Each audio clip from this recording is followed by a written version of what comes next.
com expertise em liderança de projetos de segurança da informação e infraestrutura. Atualmente leciona nos cursos de Engenharia de Computação e Ciências da Computação no INSPER, em São Paulo. Representa a área da Engenharia e Ciência da Computação no Comitê Acadêmico do INSPER. É membro das ONGs Coletivo Digital e Actantes, onde atua com ações relacionadas à cultura digital, privacidade e proteção de dados em ambientes computacionais. Muito obrigada por ter aceito o nosso convite.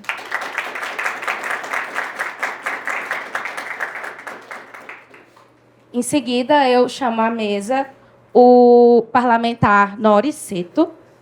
Ele é graduado em Direito pela Pontifícia Universidade Católica, pós-graduado em Direito Aplicado na Escola da Magistratura do Paraná, pós-graduando no curso de Especialização em Políticas Públicas e Direitos Sociais na Uninter.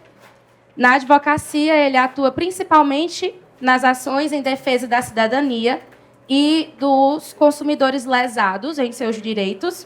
Como eu já disse antes, ele é parlamentar e está no seu primeiro mandato enquanto vereador aqui em Curitiba. Muito obrigada pela presença.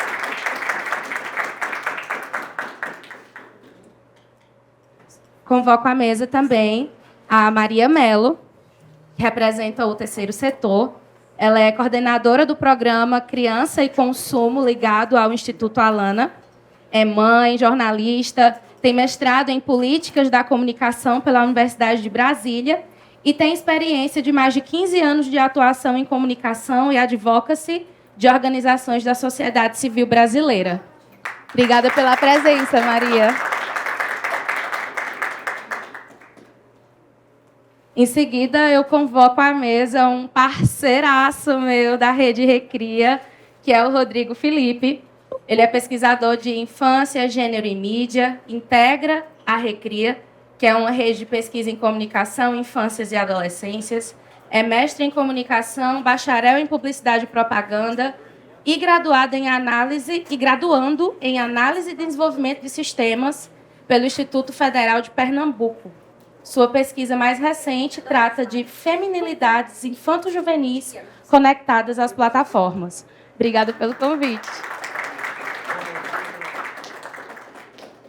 E não menos importante, ele é ex-IUF, viu? Também convoco à mesa a Bárbara Alves, que é coordenadora do Instituto Vitaleri, coordenadora do Porta Psi, mestre em Cyberpsicologia e Humanidades Digitais pela Unicap e que desenvolve pesquisas relacionadas à segurança digital de crianças juntamente com o TikTok e demais plataformas. Muito obrigada, Bárbara. Convoco também o nosso relator, que é o Luiz Eduardo, integrante aqui da nossa delegação do IUF Brasil.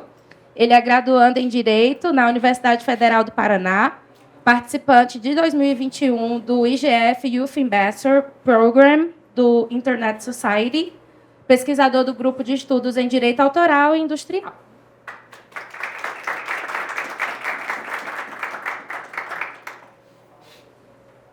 Eu vou sentar aqui do lado, por conta do fio. Mas eu acho que a gente tem um momento muito precioso no dia de hoje, que é unir grandes mentes, cabeças aqui, juntas, que dentro de cada guarda-chuva tem desenvolvido pesquisa, tem desenvolvido também ações de políticas públicas voltadas para a segurança digital de crianças e adolescentes. E eu acho que o próprio tema, a gente tem aqui o além da tela, né?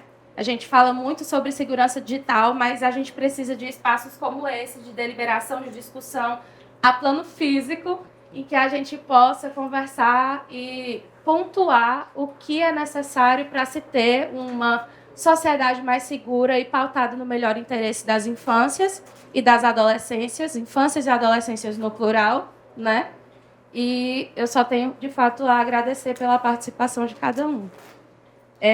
A ideia é que a gente vocês possam fazer contribuições de até 10 minutos. Nós temos um tempo curto né? E eu tenho uma única pergunta a ser feita a cada um de vocês, que vai ser abarcada por cada guarda-chuva que vocês representam, né? Os senhores e as senhoras. E é o seguinte, eu não fiz uma apresentação formal, mas o meu nome é Nirvana Lima. Eu sou mestre em comunicação pela Universidade Federal de Pernambuco e integro, juntamente com o Rodrigo, a rede de pesquisa em comunicação, infâncias e adolescências e desenvolvi uma pesquisa de mestrado que pauta influenciadores digitais mirins na primeira infância aqui no Brasil e que dialoga diretamente com segurança digital, com datificação da vida, com privacidade de dados, né? E que eu acredito que vocês vão poder contribuir um pouquinho nesse aspecto. Foi dito na nossa mesa anterior, né, na mesa 2, painel 2, que, inclusive, foi o Yuri, ele está aqui, Yuri Lima, ele pautou um termo que ele é muito falado dentro dos estudos sobre culturas digitais voltadas para o público das infâncias e das adolescências, que é o nativos digitais. Esse termo, nativos digitais, que está em desuso, né, considera crianças e adolescentes como se eles já nascessem com aptidões para saber lidar com os dispositivos e saber lidar também com todos os trâmites que envolvem o uso de telas e demais dispositivos eletrônicos, né? O que, infelizmente, não é a realidade, né? Nós encontramos no nosso país diversas populações contempladas na infância e na adolescência que podem, inclusive, nem ter um acesso a dispositivos móveis, nem a computadores, nem tão cedo na vida, às vezes através da própria escola, às vezes a escola não tem acesso nem à internet, então é um termo que está em desuso. E aí eu gostaria de considerar junto com vocês a seguinte pergunta, né? Levando em conta a importância da construção de ambientes digitais seguros para o melhor interesse das infâncias, como cada um de vocês considera o papel específico do seu setor na promoção e na implementação de medidas de segurança online. E aí eu gostaria que vocês pudessem falar também sobre quais são as principais iniciativas ou políticas que o seu setor pode adotar para garantir a proteção e o bem-estar desse público online. Eu gostaria de iniciar a fala com o professor Rodolfo.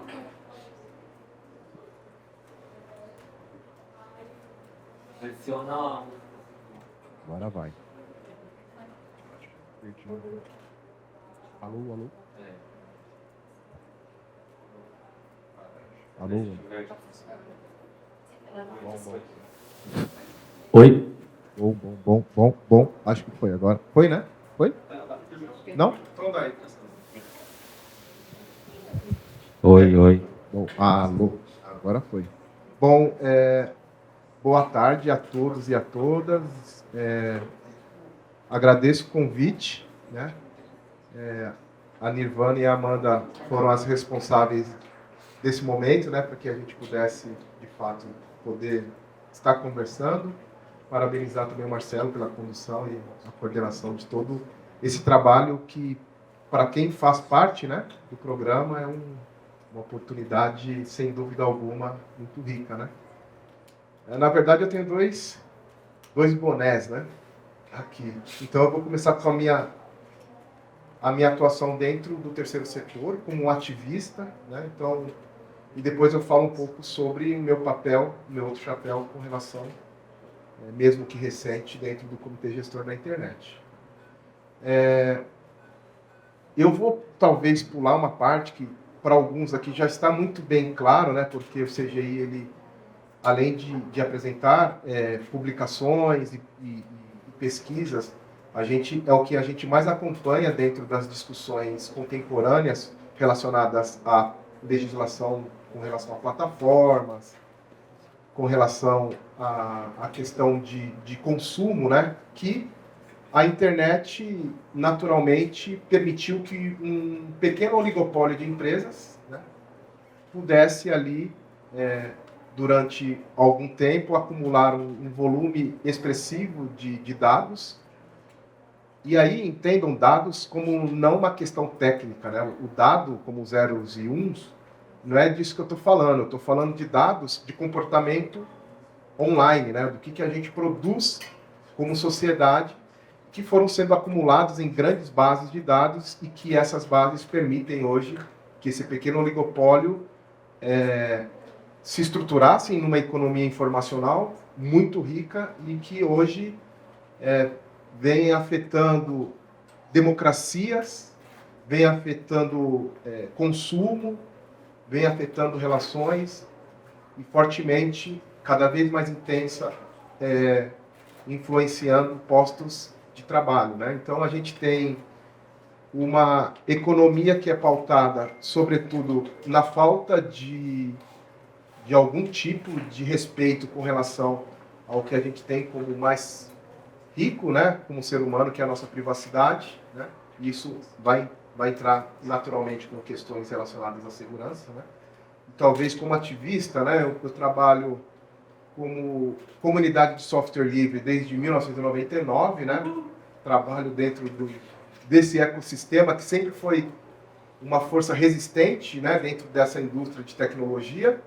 E com isso eu atuo em duas organizações sociais, uma que é o Coletivo Digital, que chega a próximo de 20 anos dentro dessa pauta, e a Actantes, que surge em 2014, né, como fruto das denúncias de Edward Snowden naquela ocasião, mostrando lá que as agências de inteligência americanas elas não estavam interessadas na coleta de dados apenas para fins de antiterrorismo, que na verdade elas tiveram outras práticas. Eu pediria para que a minha área de docência ela também me permitiu desenvolver muitas coisas, e aí eu vou passar uns 10 minutos, né? Então me avisa. Esse é o modo professor. Ah, muito bem, então tá. Desculpa, não é aula, tá, gente? O pessoal vem para o evento e vai ter aula, né?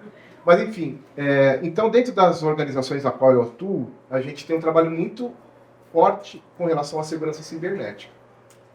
Entendendo-se que segurança é uma questão social e cultural e que não vai ter diferença para outros tipos de segurança, patrimonial, é tudo cultural. Então, por exemplo, pessoas que moram em centros urbanos dificilmente deixarão a porta da sua residência aberta ou as janelas da sua residência aberta, porque culturalmente você sabe que poderá ter algum tipo de problema. Não estou nem falando de furto, mas pode ter uma chuva grande, vai entrar água lá na sua residência, por exemplo, vai estragar os seus móveis, né?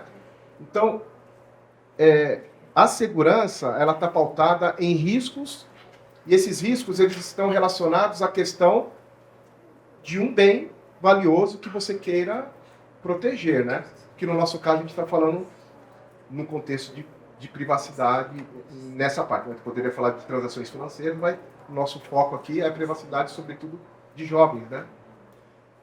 Então a primeira coisa que eu gostaria de falar é que a segurança cibernética ela é uma coisa que, ela, como a tecnologia, ela entrou muito rápido na nossa vida. Como você no início disse, né? As pessoas tendem a ter um manuseio mais rápido e mais fácil, né, por essas questões. E essa velocidade, ela traz um grande problema, que a gente não tem o tempo de maturidade para compreender essa complexidade e culturalmente, que é uma questão social, né, não é só minha como profissional de segurança, a gente entenda todos esses problemas, como, por exemplo, não posso sair daqui e deixar o meu notebook aberto, porque uma pessoa mal intencionada, a primeira coisa que ela vai pegar são as senhas salvas do navegador, né? Vai tirar uma foto lá da senha que ele quer e já é. Porque culturalmente ainda, para mim não é um problema o computador ficar ligado ali, vou tomar uma água, é rapidinho. Não tem essa de rapidinho, né? Então, a gente vai ter um processo de maturidade com relação a entender essa complexidade, entender os riscos, para que, de fato, a gente evolua como sociedade. Essa é a atuação que a gente vem fazendo como produção intelectual e produção dentro das comunidades por meio de políticas públicas de inclusão digital, entre outras. Com relação ao recorte da infância e da juventude, adolescência, né? Eu poderia pautar várias coisas, mas aí eu já faço uma ligação com o meu papel dentro do Comitê Gestor da Internet, né? Que uma das preocupações que a gente vem publicando, não só apenas na questão do comitê, mas dentro da CDR, ali, por exemplo, é a questão das plataformas, como elas foram inseridas no processo educacional, né? Então, a gente tem um problema muito sério que, naturalmente, diante de uma nação que sofre ainda as práticas coloniais, sobretudo de países tecnologicamente mais desenvolvidos, elas foram colocadas como verdade, né? Então, é verdade que a utilização de uma plataforma como o Google Educacional, ela traz benefícios para a organização de uma gestão educacional. Isso que é vendido, eu não estou defendendo, mas é colocada como verdade, né? Porque tecnologia tem que ser bom, né? Então, o que a gente tem, aí eu vou permitir aqui ao vereador, para que eu traga o exemplo do Paraná, né? O Paraná é um dos cases deste sucesso, né? De implementação de tecnologia dentro do ecossistema educacional, e isso traz um problema de cibersegurança muito grande. Ontem eu fiquei sabendo que foi aprovado que os jovens da rede de educação, não sei se é estadual ou se é do município, terão dentro das suas atividades pedagógicas o manuseio da ferramenta LinkedIn, que é da Microsoft, né? Então, todos os alunos terão a criação das suas contas dentro dessa plataforma e práticas pedagógicas serão colocadas dentro do contexto de pedagogia. Tem problema? Tem problema. Quem dá o consentimento nesse... Será que os pais sabem do nível de problema de uma economia informacional a qual a gente vive? Eu não sei qual é a quantidade de alunos, mas são milhares de alunos que criarão as suas contas, que naturalmente sofrerão os impactos da modulação algorítmica no sentido de venda, no sentido de quais conteúdos vão receber. Isso é um fator muito importante que seja discutido em audiências públicas e esse problema ele possa ser afetado. Então, o Comitê Gestor da Internet ele faz um estudo há 2 anos relacionado a esse contexto de plataformas no contexto educacional, né? E está para sair agora a publicação física desse material. E dentro dessas pesquisas, que elas são muito ricas, vão ser 3 fascículos, né, 3 edições, ela traz de uma forma científica e comprovada quais são os reflexos, né, e esses reflexos não são bons, para a qualidade do ensino, primeiro, a perda da autonomia dos docentes, a externalização dos dados de pesquisa e de educação para fora do nosso estado, e a terceira questão, que é da segurança e de como a gente vem cada vez mais fomentando esse processo de alimentar essas bases de dados, que, novamente, eu repito, não são dados, são bases sociais, são bases comportamentais, que são chamadas de Big Techs, né? Então, Big Datas, perdão. Tudo é big, nesse mundo tudo é big, né? Mas eu gostaria de fazer essa primeira fala, que já está no vermelho, justamente para chamar a atenção nesse processo do problema em que a tecnologia é inserida na educação e nesse contexto, num olhar de cibersegurança, a gente tem problemas relacionados à privacidade.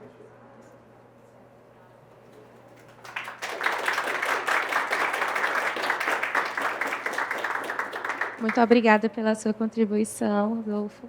Eu gostaria de passar a palavra agora para o parlamentar, para o vereador Noriceto.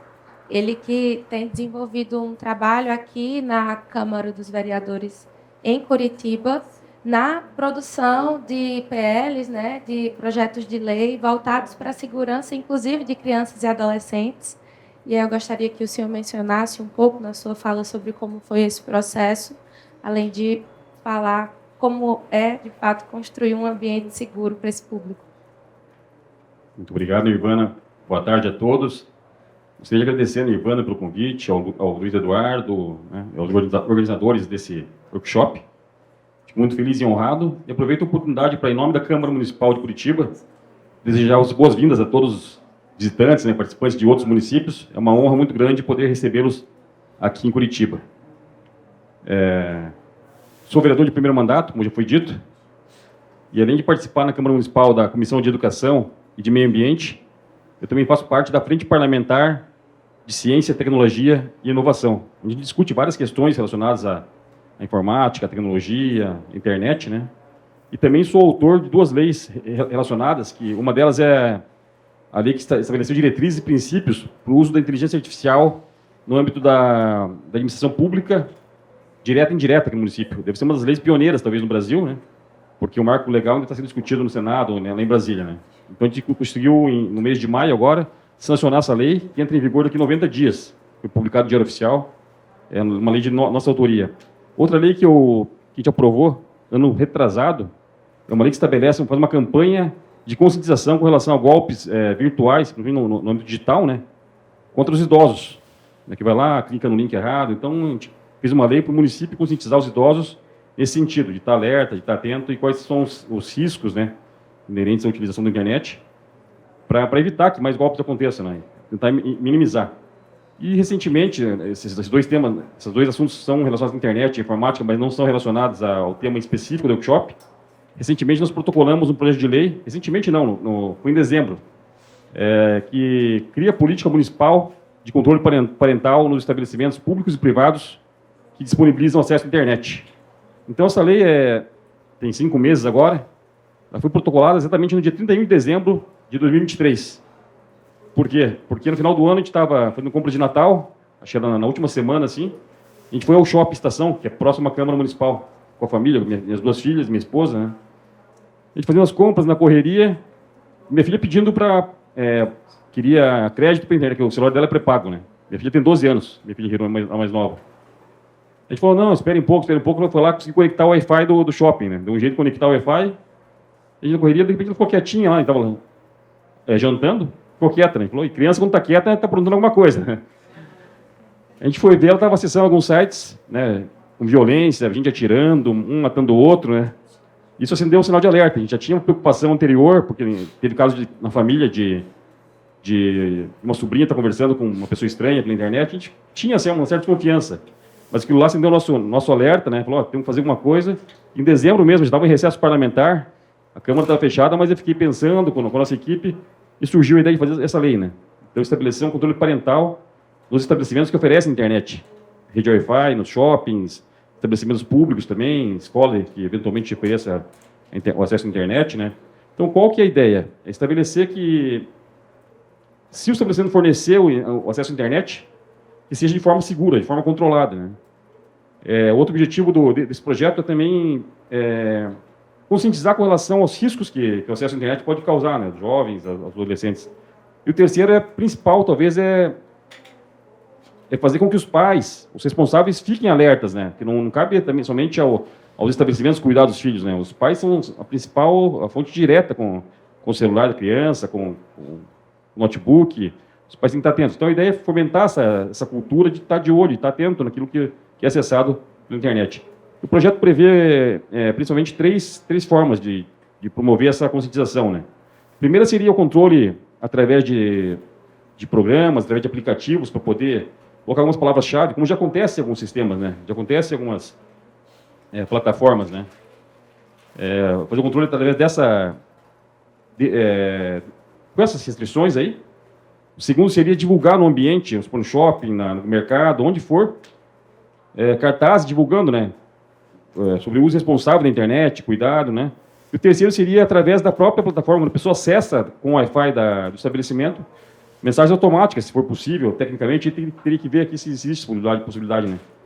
Alertando também dos riscos, né? Tome cuidado, os sites que vão acessar, tome cuidado com quem está falando, né? Para alertar as crianças. Então, a ideia é fazer um cadastro, quem for acessar o Wi-Fi, fazer o cadastro, né? O nome, alguns dados, idade, né? Pessoa, assim como acontece já nos estabelecimentos que ofertam internet, né? Para tentar garantir mais segurança, né? Esse projeto foi protocolado em dezembro, ele está tramitando, passou pela Procuradoria Jurídica da Câmara, que indicou que o projeto fosse para a CCJ, Comissão de Constituição e Justiça da Câmara Municipal, que faz análise da constitucionalidade do projeto, né? Aí o relator analisou o nosso requerimento e ele apontou algumas coisas que a gente tem que tentar resolver, né? Até peço ajuda para as pessoas que possam nos orientar, né? Primeira questão que ele falou é a questão da Lei Geral de Proteção de Dados, né? Então a criança vai fazer o cadastro, mas os dados da criança vão ficar armazenados, né? Ele falou a questão da educação também, né? Que a gente não pode, que é utilizado na educação hoje, não pode limitar que a criança utilize para questão de criatividade, de aprender, do aprendizado. E teve mais uma questão também, e a terceira questão foi relacionada aos estabelecimentos comerciais. Mas vai gerar custo para o estabelecimento comprar um aplicativo, implantar esse sistema.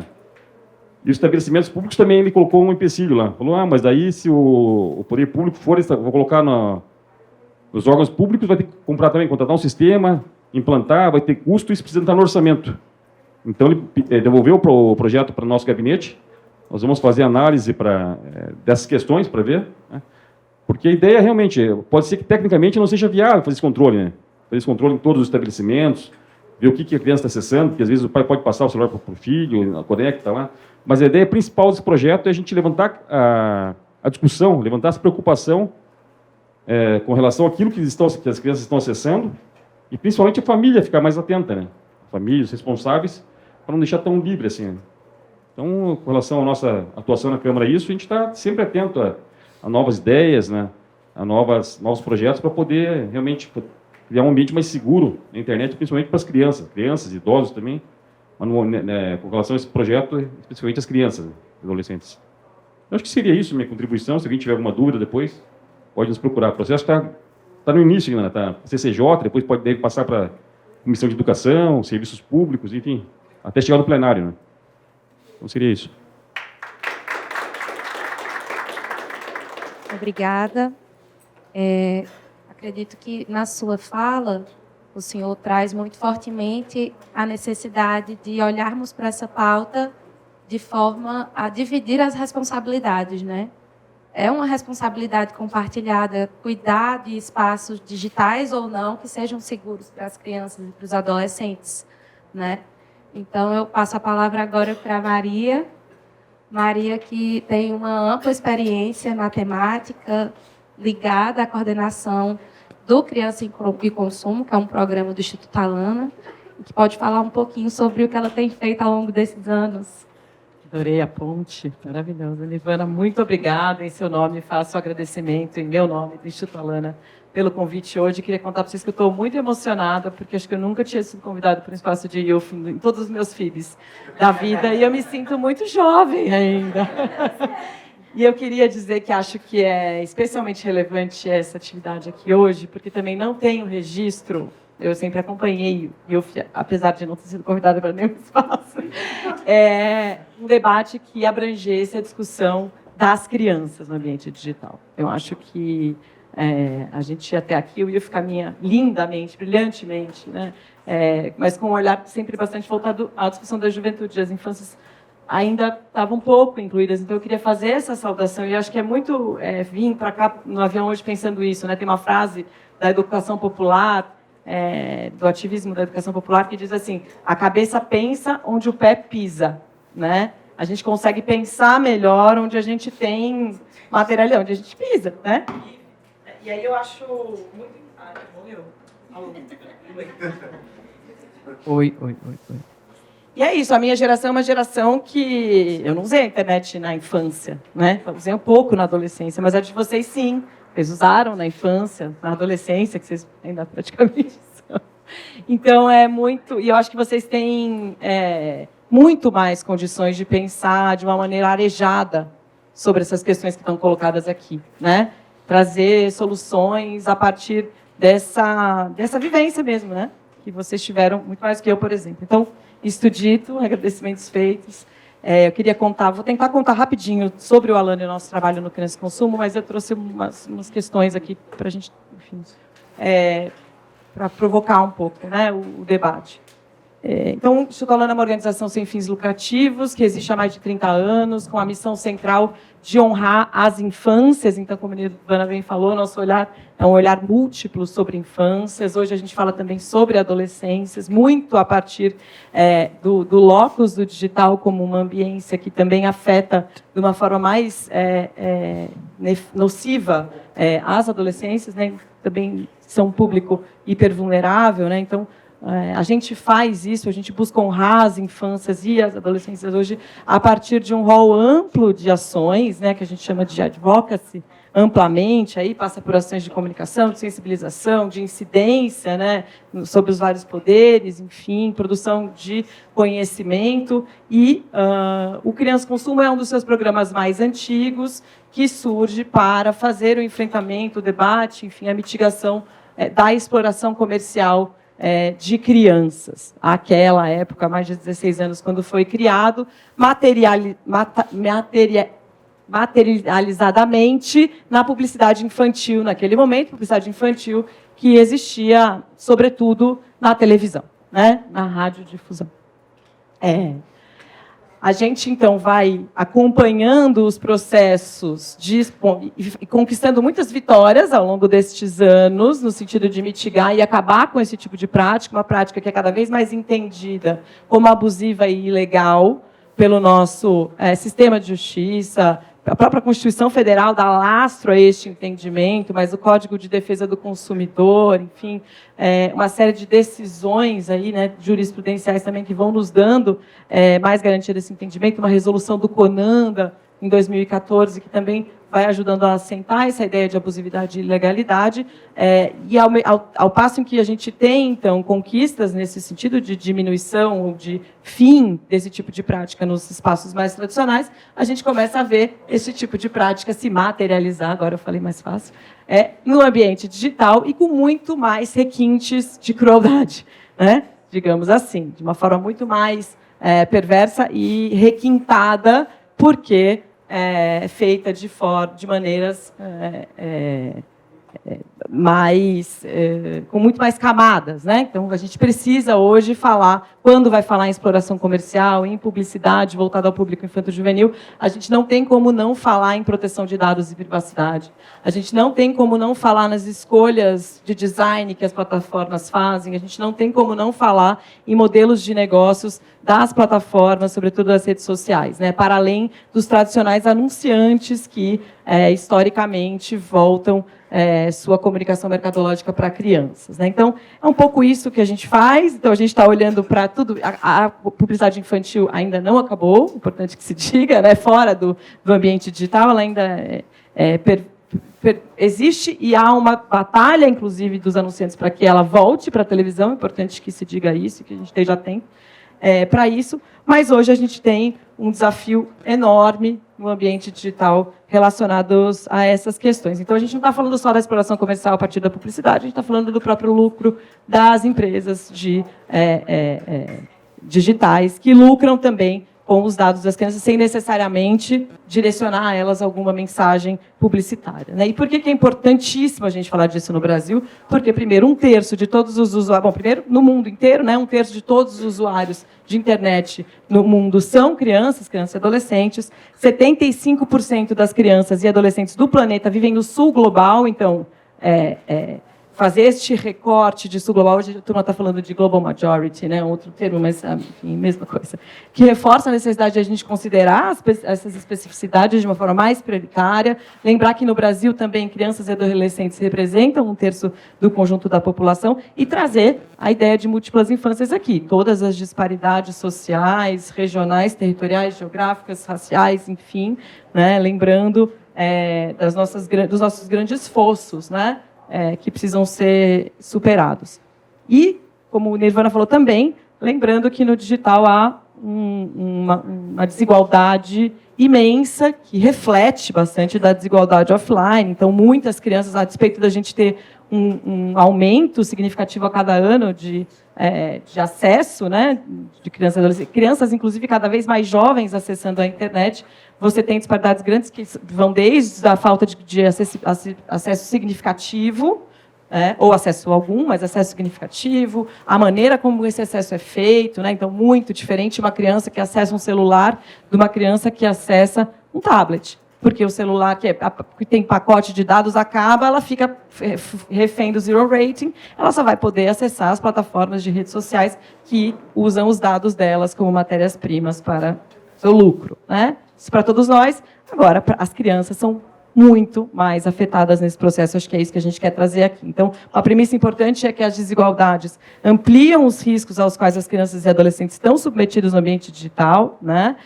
Acho que é legal ter esse debate de IA que está rolando, né? Acho que aqui o FIB tem uma parte grande dos debates do FIB que estão se dando em torno da inteligência artificial. Então, lembrar, né, que crianças e adolescentes, sobretudo meninas, né, já têm sido alvo de processos de tecnologia, geração de imagem por IA, que as expõem, né? Elas têm sido alvo de uma série de violências, discurso de ódio afeta, sobretudo, né, meninas e mulheres, né? Então, lembrar disso, sem falar da discriminação algorítmica em relação às meninas e meninos negros, né, nessas novas tecnologias, enfim. Então, é importante falar disso. E lembrar também que a inteligência artificial já é usada pelas redes sociais neste processo de perfilamento e direcionamento de determinados conteúdos, de modulação de perfis, personalidades e assédios, né, variados. Então, meu tempo já vai acabar ali de um monte de coisa para falar, mas acho que o que eu queria trazer aqui de uma maneira muito central o papel das empresas nesse processo, né? O lucro que elas têm diante desse tipo de prática, né? Então, aqui quero me ater bastante no uso de dados para direcionamento de determinados conteúdos, né? Sobretudo com os fins comerciais. Acho que Rodolfo trouxe muito bem aqui o exemplo das plataformas educacionais. Há uma série de estudos que mostram que as plataformas educacionais usam dados de estudantes, inclusive crianças, também para direcionar a publicidade a elas, uma prática que é abusiva e ilegal, né? Isso tem acontecido no mundo inteiro, e inclusive no Brasil, né? As plataformas se utilizam desse tipo de atividade, de padrão, sob um pretexto de melhorar o serviço, né, para o legítimo interesse do fornecedor. Aí você tem todo um debate, aí depois, vereador, eu queria conversar também com o senhor sobre esse debate dos usos que podem e devem ser feitos dos dados de crianças e adolescentes, né, no seu melhor interesse. É o nome que está aqui, inclusive, né, a gente precisa falar do Comentário Geral 25, que é um documento que agrega muito no arcabouço jurídico que a gente já tem no Brasil em relação à proteção de crianças e adolescentes, porque vai dizer aos Estados-partes que elas precisam, que a Convenção dos Direitos das Crianças e Adolescentes precisa ser respeitada também no ambiente digital e que cabe a todos os entes, né, não só às famílias, mas ao Estado e à sociedade. E dentro da sociedade a gente precisa entender as empresas, o cuidado e a responsabilidade pela garantia de direitos de crianças e adolescentes. Isso está no Comentário Geral 25, mas isso está na nossa Constituição, isso é o básico, o artigo 227 da prioridade da Constituição vai falar sobre prioridade absoluta, né, dessa população. Então, mais uma vez, lembrar que Sul Global, né, nós somos muito menos, nossas crianças e adolescentes são muito menos protegidos pelas Big Techs do que as crianças do Norte Global. Tem uma série de denúncias aí, comprovações, estudos que vão mostrar isso. Isso desde a falta de gente para fazer a mediação, né, a moderação desses conteúdos no Sul, de falta de design específico, né? Então, coisas que estão nos termos de uso de empresas no Norte e a mesma empresa no Sul não tem determinada proteção, garantia a direitos de crianças e adolescentes aqui nos nossos países. Menor investimento na língua, enfim. Então, eu acho que tem um debate rolando também, de que é preciso, e eu acho que é muito importante também que se diga que crianças e adolescentes não são um bloco monolítico que deve ser tratado da mesma forma, né? Então, é preciso endereçar soluções diferentes para esses dois grupos, porém, o que os une é o fato de que são hipervulneráveis e que precisam ter tratamento especial, né? Já que está assentado no nosso arcabouço jurídico. Para finalizar de verdade, eu queria trazer 2 pontos que eu acho que fazem sentido para a conversa aqui, que tem a ver com o debate regulatório. Acabou, mas eu vou roubar. que é transparência. A gente, para começar a falar sobre o que precisa ser feito, a gente precisa cobrar transparência. Então, sociedade civil, governo, precisa garantir transparência em relação ao que essas plataformas estão fazendo e garantir também a participação, que é um tema que vocês, IUF, sempre trazem, né? Que participação é essa? Que nível de qualidade ela precisa ter? Como colocar as crianças nessa participação também? Entender melhor que governança a gente precisa ter para que as plataformas façam melhor pelas nossas crianças e adolescentes. É isso, obrigada. Muito obrigada pela sua fala, Maria. E aí eu passo a bola agora para o Rodrigo, para que ele possa falar um pouquinho sobre a pesquisa que ele desenvolveu justamente sobre feminilidades nas plataformas digitais, com esse recorte também do melhor interesse. Obrigado, Nirvana. Queria agradecer, primeiramente, o teu convite, e agradecer por estar aqui com vários youths, né, várias carinhas conhecidas aí, e dizer que é um prazer estar com vocês aqui. Eu queria pegar alguns ganchos da fala de Maria, porque, enfim, muitos insights aqui. Uma coisa que eu queria falar de início, que eu me lembrei, é que este comentário geral, número 25, ele ouviu propriamente grupos de crianças, né? Então, trouxe uma nova dimensão para a construção desse comentário, né? Desse documento. Então, acho que é uma saída muito interessante para ser aplicada, né? Nos diversos documentos que a gente vai produzir daqui para frente, né? Uma outra questão que eu ia falar também é sobre como a publicidade ela tem cada vez menos parecido com publicidade, né? Ela não tem mais cara de publicidade. Então, se nós temos dificuldade de identificar o que é orgânico e o que não é orgânico, você pensa em indivíduos hipervulneráveis, como crianças e adolescentes, em contato com esses tipos de mídia, né? Então, isso já leva a um ponto muito problemático dentro das plataformas. E aí, inevitavelmente, minha fala vai sobrepor um pouco do que Maria falou, mas eu queria chamar a atenção para a responsabilidade compartilhada, que é um pressuposto muito importante no melhor interesse, na construção do melhor interesse da criança e do adolescente. Está lá no artigo 227 da nossa Constituição, está no comentário geral, número 25, e que diz que família, Estado e sociedade, como a Maria pontuou, eles são responsáveis, eles têm que estar em sinergia para construir esse ambiente de melhor interesse para crianças e para adolescentes. Então, quando a gente fala somente de controle parental, quando a gente fala somente de uma educação pautada unicamente nos espaços que a gente conhece, nos espaços tradicionais de transmissão de educação, nas escolas, quando a gente não fala de outros espaços, quando a gente não fala de regulação de plataformas, me parece que é um pouco desigual, né? E tudo é arena, tudo é disputa. Tem um autor que eu gosto bastante da área de mídia e infância. Tá funcionando? Acho que vocês estão me ouvindo? Sim. Tem um autor que eu gosto bastante, que é o David Buckingham, né? Que, enfim, figurinha carimbada do nosso álbum. E que ele fala muito sobre riscos e oportunidades, mas ele fala não de uma forma binária.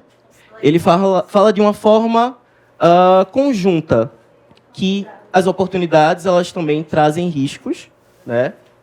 E ele fala também sobre essa pluriparticipação, né? Então, a gente não pode só falar de uma coisa ou de outra. A gente pode sim falar sobre literacia midiática, sobre educação midiática, sobre incluir no currículo básico, né, da escola educação midiática, incluir não só para além da habilitação técnica, né? A gente não vai puramente ensinar crianças a usarem, enfim, computadores, celulares, etc. Não é uma pura habilitação técnica, nem uma exposição de riscos, né? Porque isso aí a gente pode cair também na chave da celebrização do proibido, sabe? Isso é muito problemático. Eu venho aqui como pesquisador da Recria, mas eu venho aqui como professor do ensino fundamental. Então, eu estou no meu dia a dia, mais precisamente nas segundas e terças, todas segundas e terças, inclusive um beijo para os meus alunos, em contato com crianças do 6º, 7º, 8º e 9º anos. Então, como Maria bem falou, você, para pensar melhor, né, você tem que pisar. Então, eu fiz a graduação, falei sobre infância, fiz o mestrado, falei sobre infância, estou sendo professor e eu estou aprendendo muito. Então, eu acho que ouvir, estar ali junto das crianças, dá uma outra dimensão. Dá uma outra dimensão que a gente chega, como pesquisadores, com tantos pressupostos, né, irmã? A gente chega com as nossas crenças, as nossas, né, o que a gente acha que a literatura do norte global falou isso, e quando a gente olha para as nossas crianças, a gente vê que a realidade é tão mais problemática e tão mais, né? Isso. E ela carrega muitas nuances, que aí a gente fala de infâncias, né? Então, retomando aqui a minha fala, às vezes eu divago um pouco, mas eu quero justamente falar disso, da regulação de plataformas, que a gente não pode falar sobre construir um espaço seguro para as crianças sem focar nos lugares conectados onde elas mais estão hoje em dia, né? As crianças hoje em dia elas estão nas plataformas majoritariamente, né? E não é querendo demonizar, eu não gosto de demonizar plataformas, mas também não gosto de passar a mão na cabeça delas, né? Elas são expostas a tantas violências ali. E eu vi isso como professor, eu vi isso como pesquisador. E essas violências, elas não só estão no âmbito do consumo. Claro que o consumo é visceral ali, né? É o modelo de negócio delas. Mas ela se liga a tantas outras coisas. Eu pesquisei meninas, né? Pesquisei as twins, que são meninas entre infância, fins de infância e adolescências. E eu percebi que elas querem construir, né, uma identidade ali.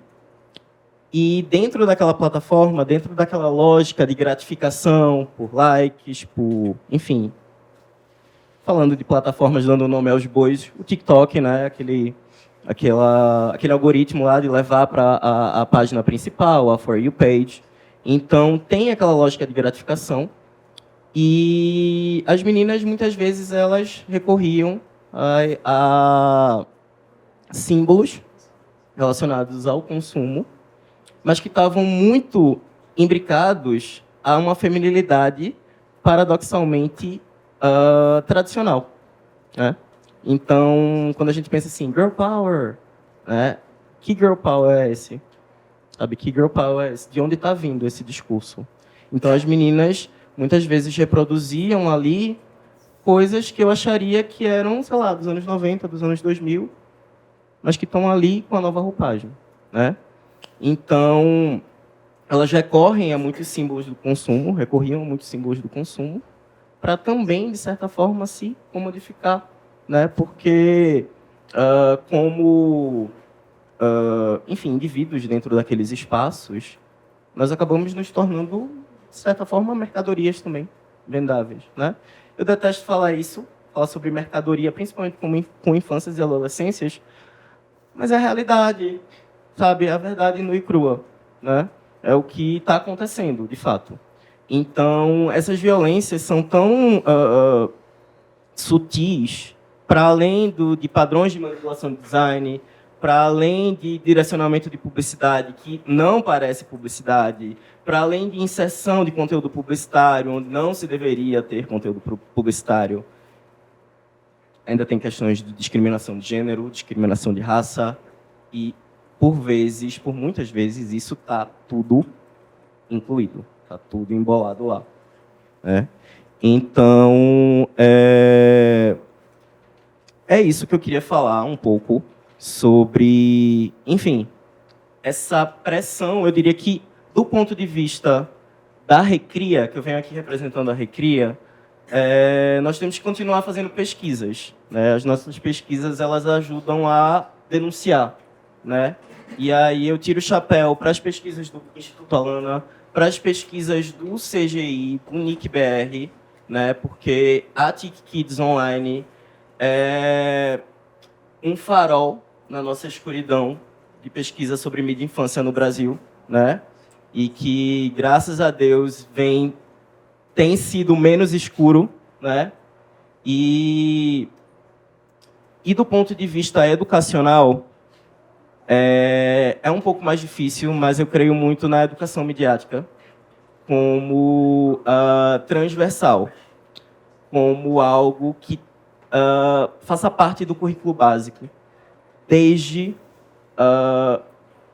enfim, o mais basilar possível, né? Ali na formação das crianças até a adolescência. Eu acho que, na realidade, a educação midiática é algo que a gente deve estar sempre aprendendo, sabe? Eu estou aqui com 27 anos e eu ainda preciso aprender muito. E eu acho que é isso, assim, são muitos desafios. Eu trabalho numa escola que demoniza a internet e eu fico com o coração na mão, mas às vezes me dão uns argumentos assim que eu faço, ok, estão preocupados com as crianças, o que é que eu posso fazer? Então, é isso, a gente tem muito caminho a andar, né? Mas eu confio muito nas cabeças de vocês, sabe? Eu acho que tem gente aqui que se interessa por infância. Se não se interessa ainda, vai se interessar. Eu acho que tem gente aqui que se interessa por gênero, tem gente que se interessa por consumo. E, enfim, meu tempo acabou, mas eu queria dizer isso, sabe? Que o futuro, ele está aí para ser construído. Ele é uma folha em branco e a gente vai ditar como é que ele vai ser. E a gente tem que ir para cima, certo? É isso, gente.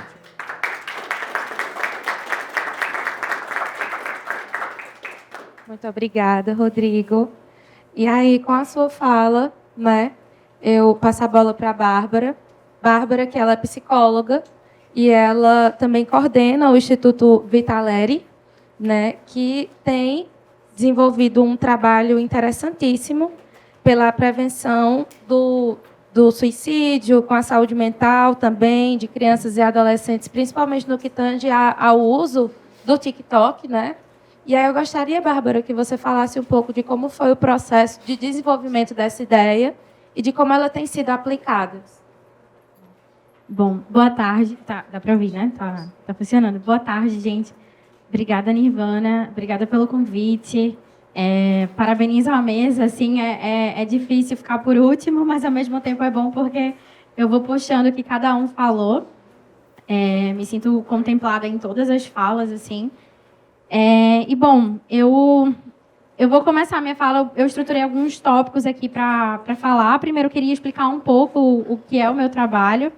Então, a minha formação, eu sou cyberpsicóloga, né? Atuo nessa área já há 8 anos.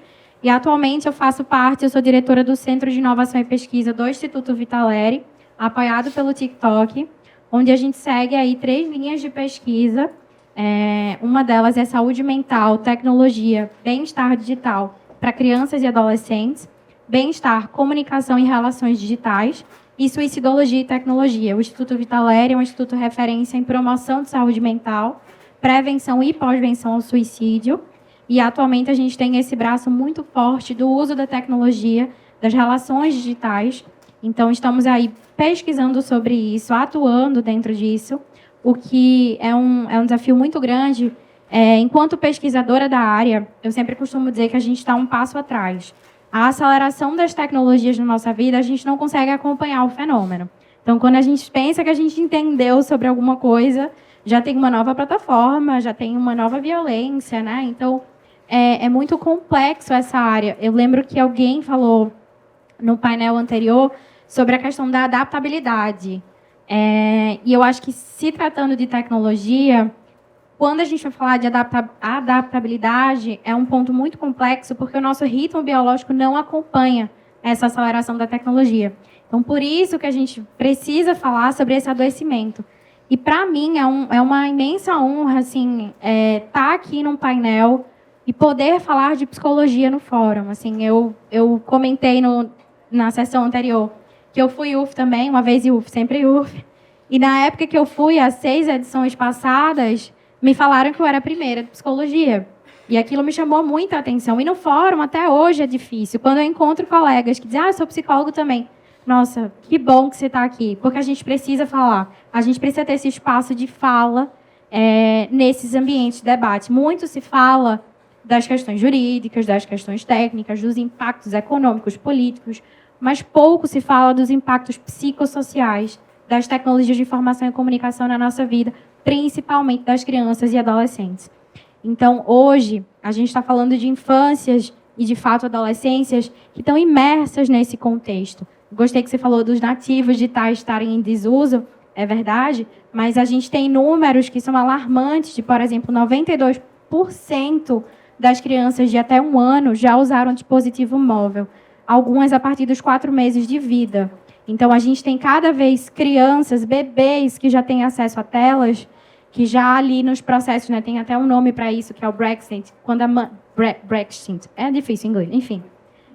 Que é quando as mães estão amamentando e fazem uso das telas. Então, essa criança já tem ali um terceiro, né, nessa relação mãe-bebê, normalmente quem exerce essa função materna, e isso tem um impacto subjetivo, cognitivo, comportamental imenso nessa criança. Então, a gente está falando de novos seres no mundo mesmo, novas identidades digitais, seres humanos que têm um cérebro literalmente diferente, né? Então, a gente está falando aí de plataformas, de redes sociais que vão influenciar nessa produção de subjetividade.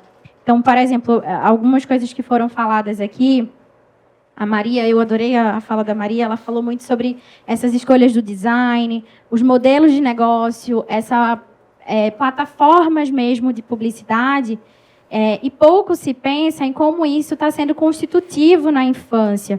Eu tenho um olhar, aqui eu falo enquanto pesquisadora e eu falo enquanto psicóloga mesmo, que atendo criança e adolescente, então chega até mim o problema, né? Eu não estou só olhando, teorizando. Tomada de decisão, por exemplo, por conta da influência de sistemas de recomendação. Então, a gente tem um algoritmo que vai estar sempre sugerindo para a criança que vídeo ela deve assistir, e as mães perguntam, filha, você quer hoje no almoço carne ou frango? Não sei. Então, assim, aspectos muito urgentes que a gente precisa olhar para essas crianças, de perda de repertório, de experiência, crianças que não estão ali, não têm realmente contato com diversas opiniões, com outras informações, vão seguindo um fluxo da plataforma. Cada vez, assim, também teve o Rodrigo falou sobre a pesquisa dele relacionada às meninas. Hoje a gente tem números também muito grandes da insatisfação corporal por parte das meninas adolescentes, principalmente. Muitas estão sendo expostas à publicidade e padrões de belezas inalcançáveis, e os números de procedimentos estéticos e cirurgias só aumentam. Então, a gente precisa olhar para essas plataformas que vão direcionando, de fato, para esses conteúdos. Não é por acaso também que a gente fala muito hoje em economia da atenção, e a gente tem um boom de diagnósticos de transtorno de déficit de atenção e hiperatividade. Óbvio que existe uma relação direta, são informações, é uma infodemia, literalmente, que a gente vive, está mergulhado, plataformas onde o design vai ser pensado com técnicas de psicologia, infelizmente, para manipular, para persuadir, para liberar a dopamina rápida. Então, a gente precisa pensar nessa criança e nesse adolescente que está cada vez usando mais e cada vez adoecendo mais, né? E pais que não estão devidamente orientados, escolas também, profissionais da área de saúde, eu lido muito com isso. Dentro da psicologia, as tecnologias são, assim, abomináveis, né? As pessoas vão ter esse saudosismo de quando não se tinha telas e quando tudo era maravilhoso. E não é bem assim. A gente precisa botar realmente o pé no chão, entender a realidade, entender que a criança não vai sair daquela tela, que ela tem passado cada vez mais horas ali. E eu ressalvo que mais prejudicial do que o tempo de tela é o conteúdo dessa tela. Então, a gente tem visto crianças consumindo conteúdo de violência de forma banalizada. Crianças que chegam no meu consultório viciadas em pornografia. Então, assim, é urgente que a gente fale sobre isso. Que a gente pense essas questões.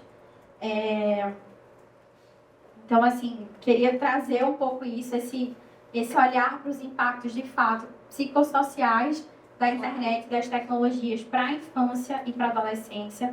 É importante que a gente olhe também com um olhar diferente. Assim, alguém falou, talvez foi Rodrigo, falou sobre controle parental. E a gente, no Vitaléria, a gente fez uma pesquisa recentemente sobre tempo de tela em adolescentes. Controle e adolescência são duas palavras que não combinam.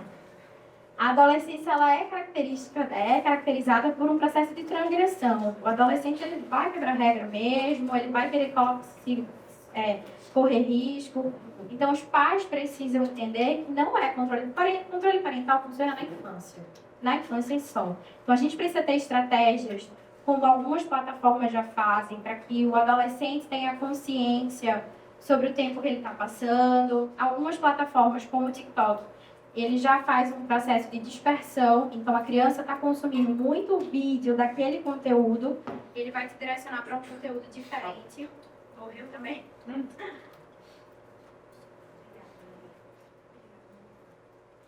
Bom, então ele vai te direcionar para um conteúdo diferente, porque ele entende que é prejudicial se aquela criança, mesmo que você esteja assistindo um vídeo de gatinho, doguinho, você não vai passar 20 horas ali, né? Existe um problema nisso. Então, as plataformas vão te apresentar o que você está assistindo, o tempo de uso, intervalos, pausas. Isso funciona mais no contexto da adolescência. Os adolescentes estão super cientes. Você vai conversar com eles sabem que faz mal. Eles sabem, eles têm consciência. Mas eles não sabem estratégias.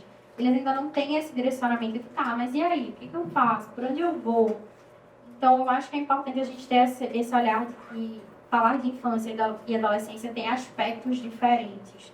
A gente realmente não pode falar em controle parental na adolescência. Precisa dessa privacidade. O adolescente, muitas vezes, ele vai... Não somente para o adolescente, para os pais do adolescente é importante isso também. Porque tem certas coisas que, quando o adolescente está vivenciando, está descobrindo, questões de sexualidade, por exemplo... Os pais, subjetivamente, também não aguentam saber disso. Então, precisa existir um espaço mesmo, uma privacidade. Então, não adianta, a gente tem que falar de mediação, de diálogo. Então, bom, para resumir, assim, eu poderia falar de vários outros aspectos, assim, mas eu queria trazer essa urgência da pauta, de fato, dos impactos psicossociais da internet na vida das crianças e dos adolescentes. Convido a todos a acessarem nossas redes do Vitaleri. A gente publicou recentemente essa cartilha sobre tempo de tela em adolescentes. Temos um relatório também. Temos outros materiais sobre o uso da tecnologia, sobre suicídio online. Então, várias outras temáticas. E fico à disposição também para quem quiser conversar. Vou estar aqui os próximos dias do fórum também. E agradeço muito o convite. E acho que é isso.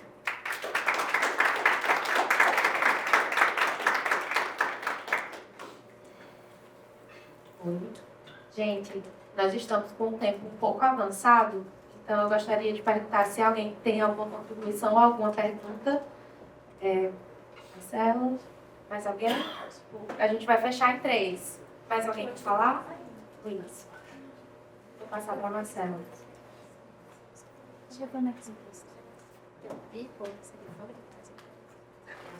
E aí eu peço que vocês sejam bem sucintos, tá? Eu tenho uma contribuição para fazer, foi para complementar a fala do Rodrigo. Ele falou sobre o currículo e, atualmente, a BNCC ela é super vaga e insuficiente em muitos sentidos. Por exemplo, quando você vai falar da lei 10.639 e 11.645, que altera a BNCC, ela falha na inclusão do ensino de História e Cultura afro-brasileira de povos indígenas.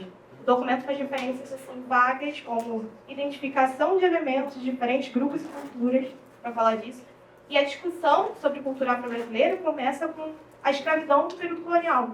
Então, assim, como é que a gente fala de incluir no currículo a educação digital se ela é totalmente vaga em vários sentidos e ela não dá conta de temas como multiculturalismo e não consegue debater qualquer tema. E como a educação, assim, o currículo é poder, a gente tem que pensar nisso também. E a gente tem também, quando a gente fala desses debates sobre infância e adolescentes, olhar muito para a educação. Porque a educação, ela traz essa formação de sujeitos, uma formação cidadã. Eu acho que esse chamado aí, olhem para a educação, vocês que estão se querendo envolver nesse debate sobre criança e adolescência, não é só regulamentação online, vai muito além. até para a gente incluir esse debate também no currículo das escolas. Certeza. Obrigada, gente, foi ótimo.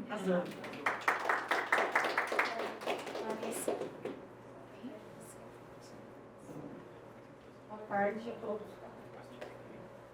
Sou Larissa, sou advogada, sou do Paraná também, estou aqui no programa hoje. Minha pergunta também vai no sentido da educação.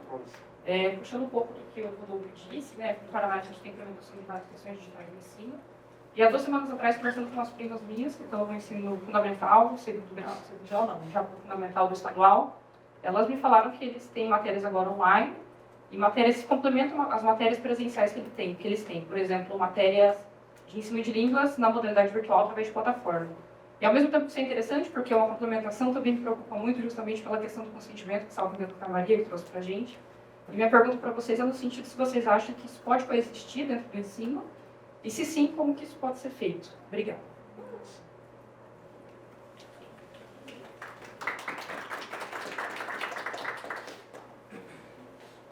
Então, eu achei muito interessante quando vocês falaram que a caracterização da publicidade ela vem muito diluída, porque, enfim, era muito fácil você identificar uma publicidade quando era, sei lá, o McDonald's cantando Top Stars, por exemplo. Mas hoje não. Hoje no TikTok você vê galera fazendo vídeo de guerra, esse tipo de coisa, isso é uma publicidade. Mas a questão é como que a gente pode fazer uma taxonomia, uma classificação disso e transformar isso em dados para que isso se traduza em políticas públicas. O desafio, né? Como vocês desejam dividir? Eu não queria falar sobre essa. Mas comentar que eu posso? Aí a gente já vai, a gente já despede. Em relação à pergunta da Larissa, Acho que ambas, eu poderia comentar. Acho que só sobre educação, acho que Rodolfo, Rodrigo, mais atenção, mas acho que essas coisas precisam cooptar. A tecnologia já é uma realidade. A gente não exclui as oportunidades do mundo digital em relação à presença das crianças e adolescentes nelas. Tem uma... Fiquei pensando aqui também, deixa eu ouvir vocês, que é o professor Deligues, né, sempre fala que a internet não são as redes sociais, né? A internet é muita coisa. Então, eu gosto de fazer essa distinção para que a gente possa voltar a pensar no ambiente digital, na internet, na tecnologia, como uma ágora que ela foi pensada para ser e não como um shopping center que ela é. Então, eu acho que a educação, um uso crítico, ético, criativo, enfim, é muito possível e necessário. Né? Ela precisa superar essa dimensão da exploração comercial com muita urgência, né? E aí, só para conectar acho que com a sua questão, a gente busca fazer isso, a gente busca fazer essas taxonomias todas, né? Não é um trabalho simples, porque para além das características muito sutis, né, que esse tipo de comunicação persuasiva traz, é um volume muito grande, né? Então, você tem mil questões. Eu queria só trazer aqui como um exemplo o trabalho que a gente tem no Alana, que é relacionado ao trabalho infantil artístico, que a gente chama assim, né, dos influenciadores mirins, os youtubers mirins, que performam, que a gente tende a chamar de trabalho infantil artístico, que é um trabalho permitido em determinados contextos, porque está se tratando de uma performance artística, né? Muitas vezes esse trabalho infantil artístico, ou eu diria que a grande maioria das vezes, ele é uma publicidade infantil. São crianças vendendo, né, produto para outras crianças em forma de brincadeira. Já há uma espécie, não é bem taxonomia, mas uma espécie de formas de identificar este tipo de prática, por exemplo, que tem a ver com a habitualidade. Então, aquela criança está toda vez fazendo, toda quarta-feira ela solta um vídeo, brincando com um negócio, com um brinquedo. Ela tem uma produção muito grande, você percebe que ela parou de estar na sala da casa dela, ela tem uma estrutura por trás, tem um estúdio rolando ali.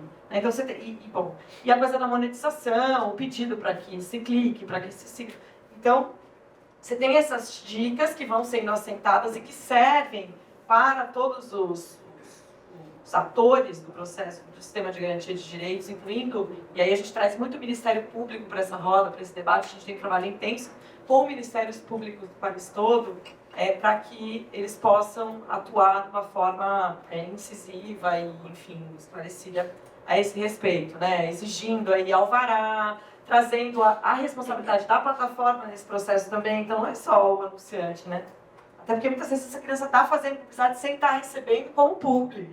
Quem está ganhando é a plataforma, né? Então, a gente faz um trabalho intenso no sentido de prover um pouco mais esses elementos para os operadores, trabalhadores do direito, e é isso. Aí, ó, perfeito. Eu queria complementar a fala de Maria, citando um exemplo que, inclusive, foi uma denúncia do Alana ao MP de São Paulo, né, para retirada de vídeos com publicidade velada, né, conteúdo de influenciadores mirins. E quanto à questão da taxonomia, eu fico pensando assim muito na fala de Bárbara, de que nós estamos muito atrás do que a indústria está fazendo, né? Então, quando a gente olha os diversos formatos da publicidade, né, hoje em dia, enfim, são tantos quanto se pode imaginar, né? Então, a gente fica atento a enfim, características, a uma série de coisas, a gente fica meio que tentando, sabe, segurar a onda. Tem a resolução 63 do planejamento. Isso, que inclusive não fala sobre publicidade, fala sobre comunicação mercadológica, que é algo muito maior. Né? A gente não pode entender publicidade como o reclame do Faustão, né? O reclame do Plim Plim lá. Não. Nem como qualquer outro, como uma publicidade com uma característica interruptora. Publicidade não interrompe mais. Publicidade que interrompe, ela não funciona, ela morre. Ela não é consumida, ela dá raiva no consumidor. Então, hoje em dia, a publicidade está dentro do entretenimento, ela é híbrida. Então, é difícil a taxonomia. Enfim, eu só consigo pensar lá no YouTube colocando patrocinado. Que, sabe? Você olha assim e dá vontade de rir, porque tem muitos vídeos que claramente é um ganho ali e não tem nada. Né? Inclusive, eu fiz um artigo sobre um dos vídeos que o Alana denunciou e só depois de anos que o vídeo foi retirado. Eu fiquei super feliz. Quando eu fui adotar lá, quando fui transformar o artigo para uma revista, fui pesquisar o vídeo e não tinha mais. Enfim. Graças ao Alana. Pois é. E aí é isso. É difícil e eu acho que envolve um esforço multissetorial, de fato. Sabe? Eu acho que... Enfim, eu só consigo pensar em ir para as plataformas, para os influenciadores e dizer, olha, você tem que, sabe, deixar claro que você quer publicidade, se é que é publicidade, que é publicidade ali naquele contexto, sabe? Fica até difícil da gente classificar, de fato, né? Então, temos um problema, mas temos muitas mentes brilhantes e pensantes aqui para, enfim, ajudar para resolver.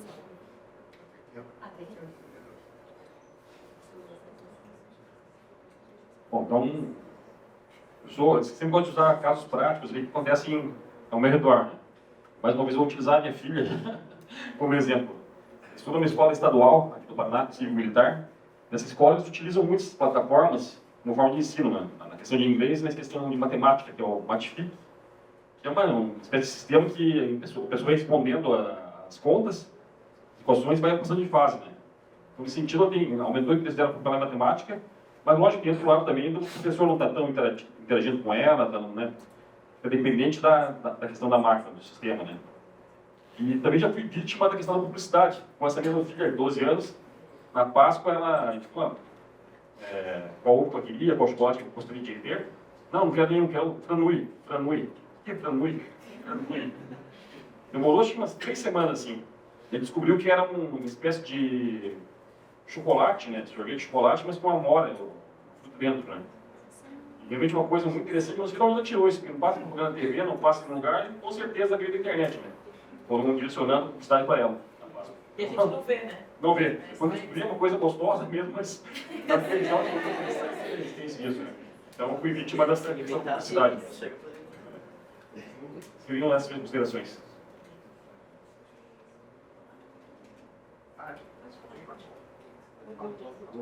Oi, aqui.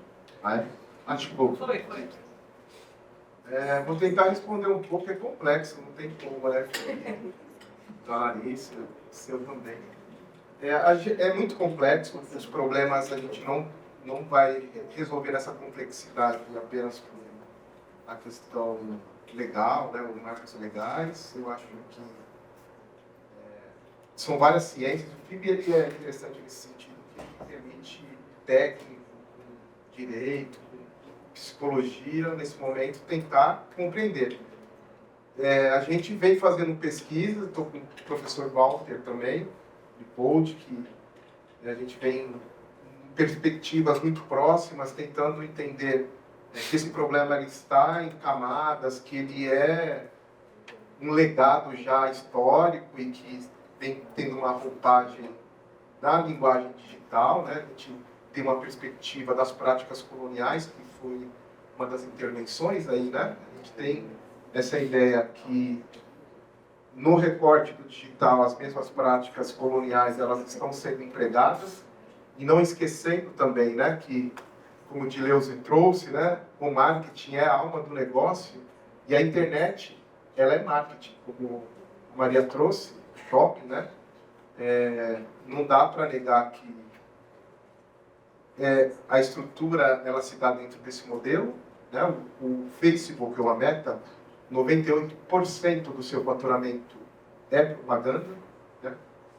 A Google ou a Alphabet, mas em particular o Google, 70% é marketing, né?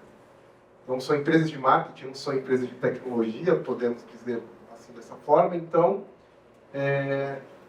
a internet também permitiu que esse novo modelo de marketing, porque se você pegar marketing antes da internet, e eu não sou especialista nessa questão, né, de publicidade, mas trabalhava-se muito marcas, a marca em si, fortalecer marcas. Então eu lembro muito bem porque na minha juventude, não falo nem infância, já era juventude, quando a internet chegou já era jovem. Lembrava assim dos comerciais com a Ayrton Senna, um baita carrão, tal, não sei o que ela falou. Nem sabia o modelo do carro, mas a ideia naquele momento era fazer, você pode ter um carro, tal, da marca X, e as coisas elas se formavam no fortalecer marca, né, o brand, né? E hoje não, hoje é varejão, né? Então, a Chevrolet, que no caso é o exemplo da marca naquela ocasião, hoje ela está vendendo 24 vezes sem juros, é venda, eles não querem trabalhar marca, hoje é muito agressivo, né?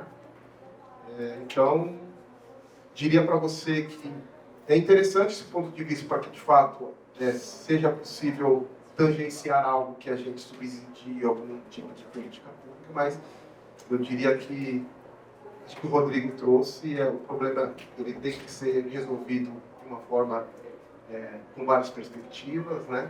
Multissetorial. É o que a gente vem acompanhando, infelizmente, essa pauta com relação ao direito, né? O direito não vai resolver tudo, não vai.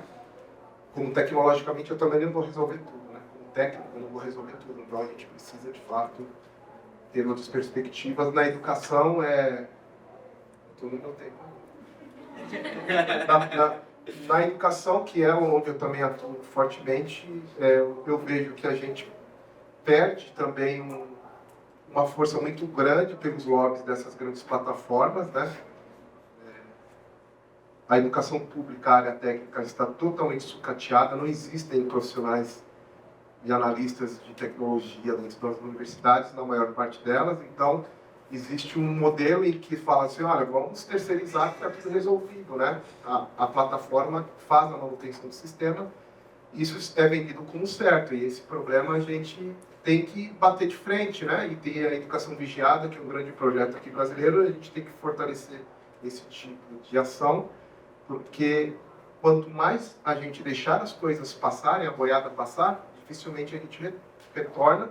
E para finalizar, já o meu tempo estourado, chamaria a atenção desse processo que a gente vem acompanhando também, da implementação de uma infraestrutura de satélites de baixa órbita, né, que é da Starlink, que ultrapassamos 150 mil ativações já no Brasil, no mês passado, e que se a gente deixar as coisas passarem, chegar a 500 mil, eu não vou conseguir tirar 500 mil pessoas da internet, porque também não seria justo.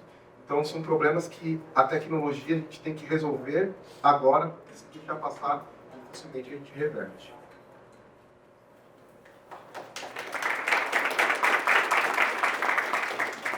Mais uma vez, eu gostaria de agradecer a cada um de vocês pela disponibilidade, pelas falas também, e agradecer vocês pela atenção. E, para finalizar, já que a gente já estourou todo o tempo, mas esse é um tema, assim, extremamente instigador, né, e que precisa da devida atenção dentro desse modelo de governança da internet que a gente tanto busca, né? Então, precisamos cada vez mais discutir essa pauta e eu convoco vocês, juventude, e convoco CGI, cada um dos guarda-chuvas que estão aqui, para que a gente possa pensar de forma multissetorial como melhorar esses espaços digitais pelo melhor interesse desse público infanto-juvenil. Obrigada.